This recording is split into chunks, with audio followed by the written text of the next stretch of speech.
Yes. So in continuation of previous video, so we talked about the five kingdom classification. So RH Whittaker classified all the organisms into five kingdoms: Monera, Protista, Fungi, Plantae and Animalia. So let's now go into detail of these five kingdoms. So we will start with the kingdom Monera. So as all of us know that Monera include all the prokaryotes.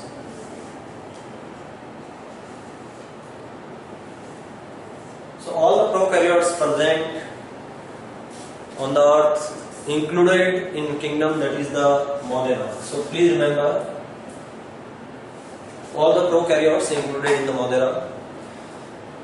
When we talk about kingdom Monera, we must keep in mind that this is most primitive group of organisms. It includes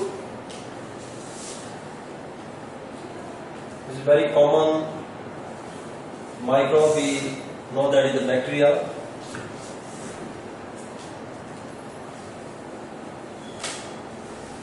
Mycoplasma, all of us know these are the smallest microbes.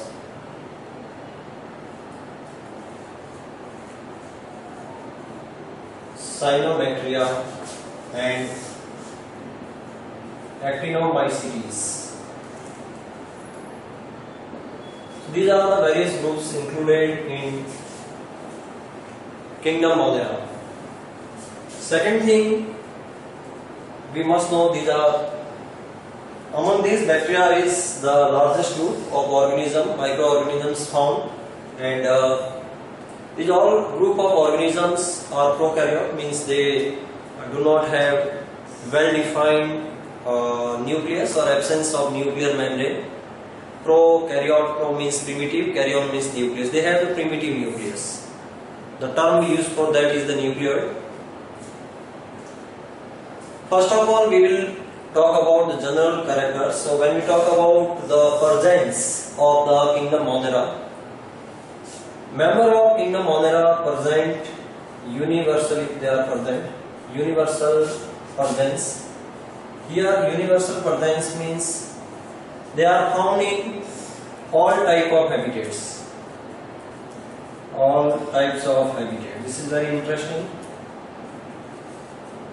On the earth, there are variety of habitats. So member of Monera are found in all types of habitat. Even they are found in most extreme habitats, like in the hot springs, in the marshy area, inside the organism's body as the parasite. They are found in water, they are found on the land, they are found inside the body of organism, in the air, water, everywhere. So their presence is universal, cosmopolitan presence is there.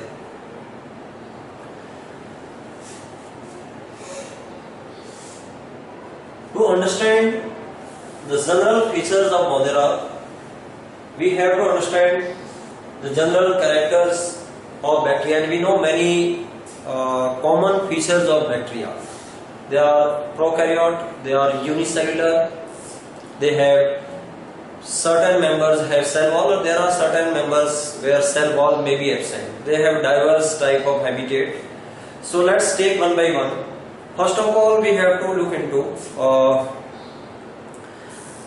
different shape of the bacteria. On basis of the shape of the bacteria, we have classified them into, we have given particular terms for them. So let's talk about size and shape. So first of all, we can talk about the shape. On basis of shape, bacteria classified into various groups. So when bacteria are rod-like, okay, like this, we use term bacillus, and if two bacteria are connected to each other, they are joined together. The term we use is the diplobacillus. So please remember, when shape of bacteria is like rod, the term used is the bacillus. Okay? Some bacteria may be spherical in shape. When they are spherical in shape, they are known as coccus.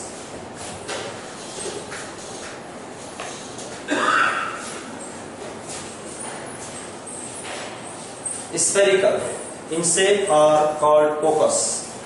So, when they are present as a single unit, we use word monococcus. If they are present, they are attached, diplococcus, triplococcus, and similarly, if they are present in the cluster of bacteria, then we use word streptococcus or staphylococcus. Streptococcus or staphylococcus. This is very important. Now, if some bacteria are helical, they are spiral, their shape is spiral, then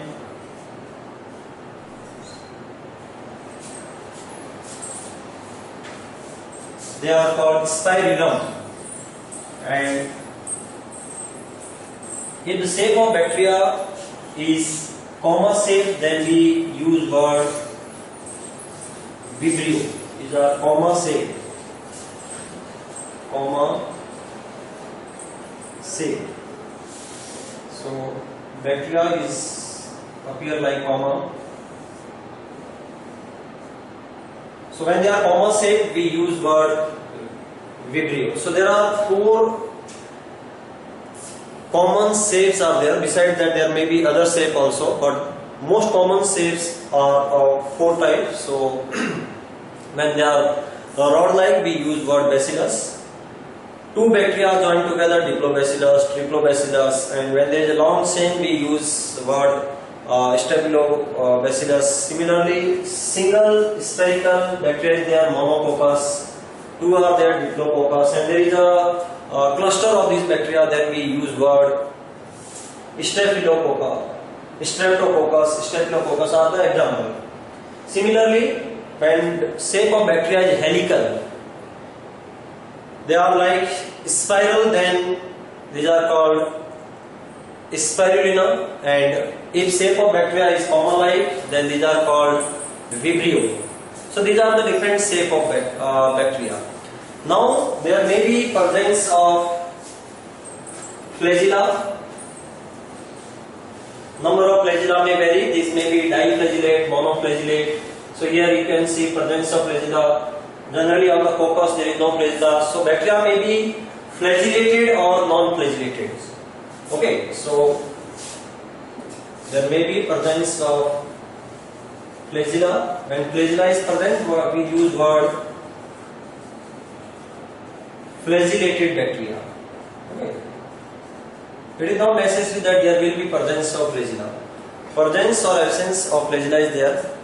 Now let's look into the some basic features like for the cell wall, their genetic material or nucleus. Okay, so we should look into the general structure of Monerian cell. Monerian cell do not have membrane bound cell organelle, do not have well defined nucleus. Okay, so we can take example of a typical bacteria. So typical bacteria can represent the general features of Monera. Okay, so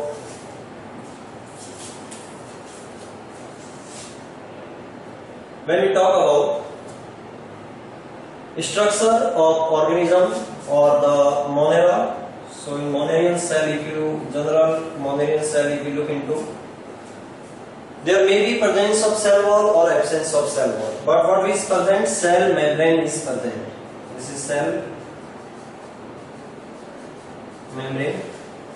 Outside the cell membrane, there may be presence of cell wall. So cell wall, all of us know, may be present or may absence. Even in the mycoplasma, when we talk about mycoplasma, mycoplasma is different from common bacteria. In here there is devoid of cell wall or absence of cell wall. Okay, and this have absence of cell wall and there is presence of membrane, only membrane. Okay, membrane made up of lipoprotein.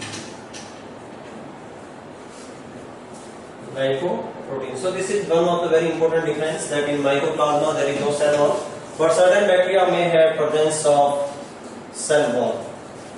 When cell wall is present, composition of cell, most common composition of cell wall is complex, tough, strong cell wall is present.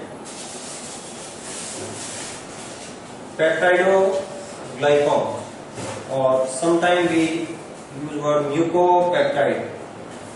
Okay, so this cell wall is very strong, and this cell wall help them to survive in the extreme environment. Even these bacteria can survive in the boiling water, or they may survive at extreme high or extreme low temperature. Okay. Outside the cell wall, sometimes in certain bacteria there may be presence of capsule,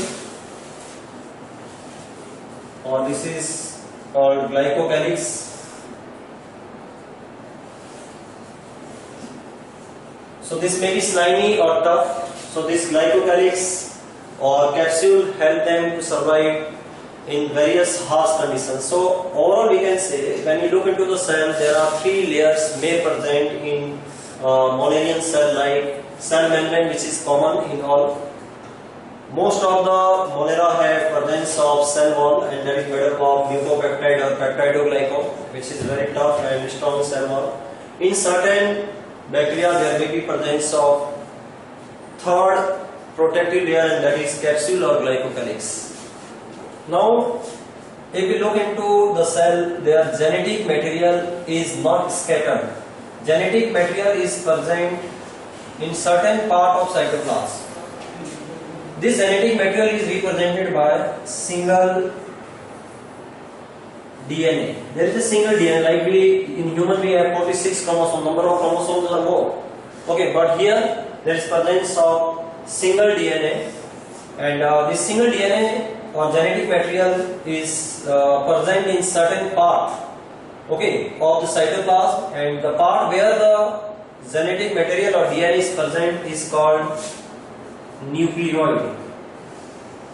So all of us know there is no nucleus, there is presence of nucleoid in the prokaryotic cell. Besides the main DNA, in some bacteria there is presence of an additional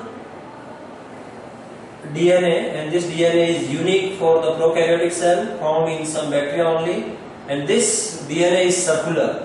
So this circular DNA found in prokaryotic cell, particularly in the bacteria, is known as plasmid. And we define plasmid as extra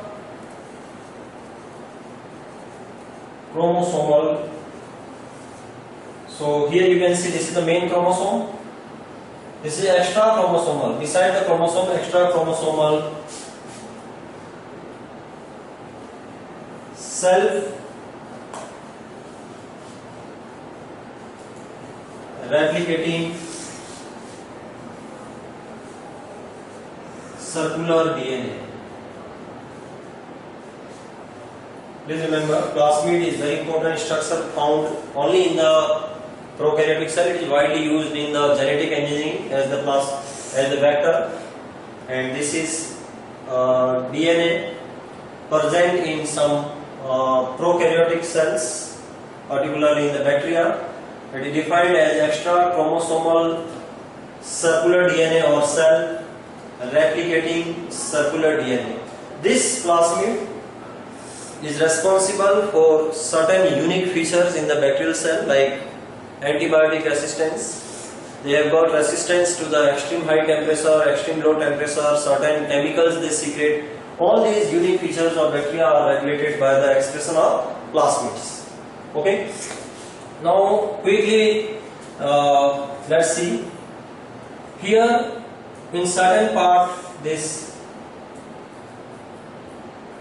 cell membrane have inner foldings, and these inner foldings make a structure which is inside the cell wall. This structure is called mesosome.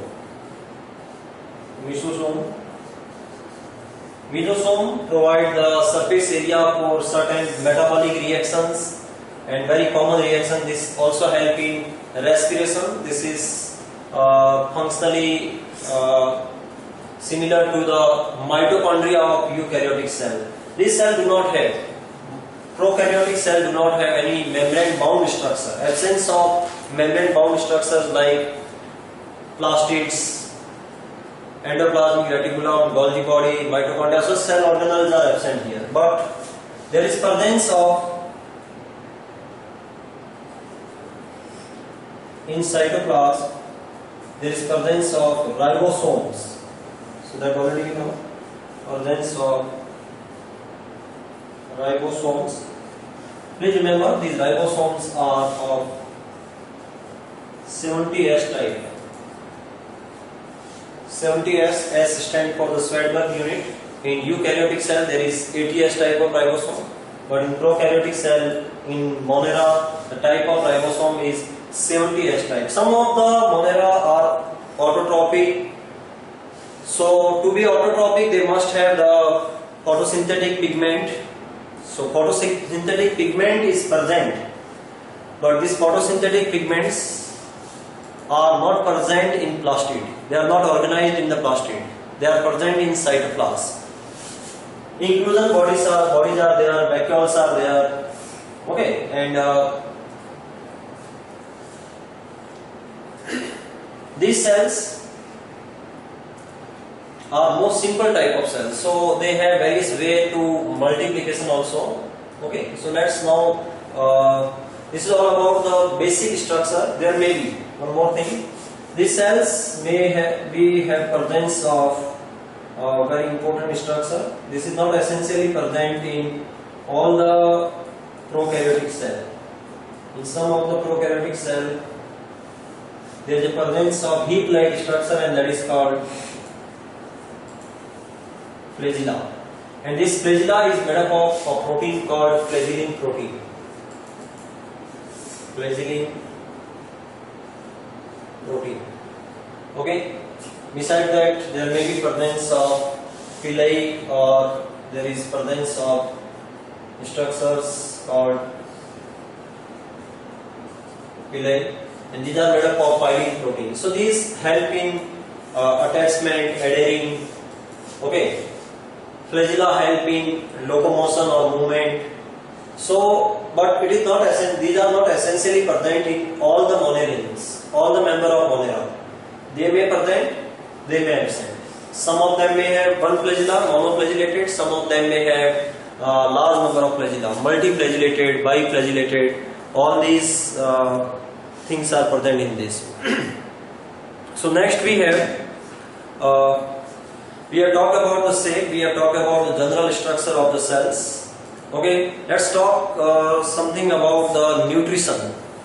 When we talk about nutrition in Monerians, they show diversity in their nutrition. Diversity means they may be autotrophic or heterotrophic.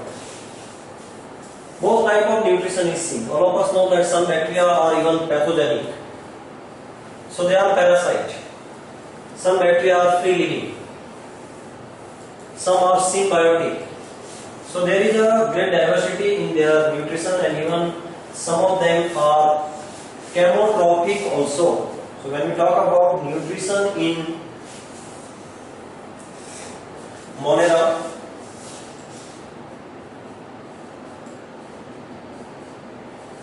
nutrition.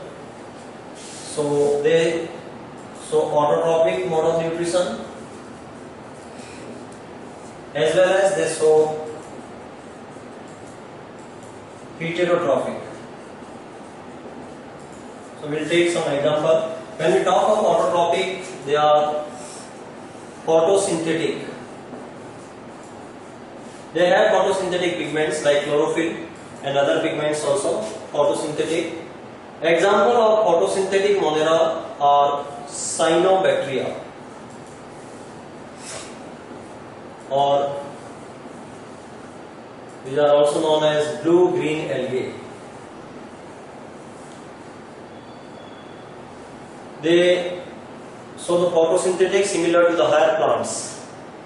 Okay, and another mode of autotrophic is some of the bacteria are chemotrophic also. Chemotrophic means synthesize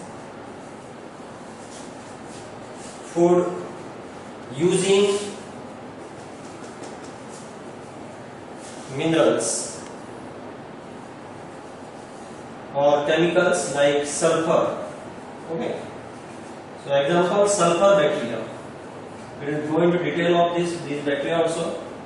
Sulfur bacteria. When we talk about heterotrophic, these may be symbiotic, they may be parasite.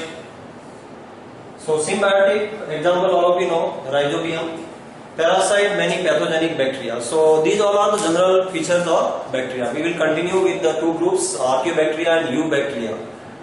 Thank you.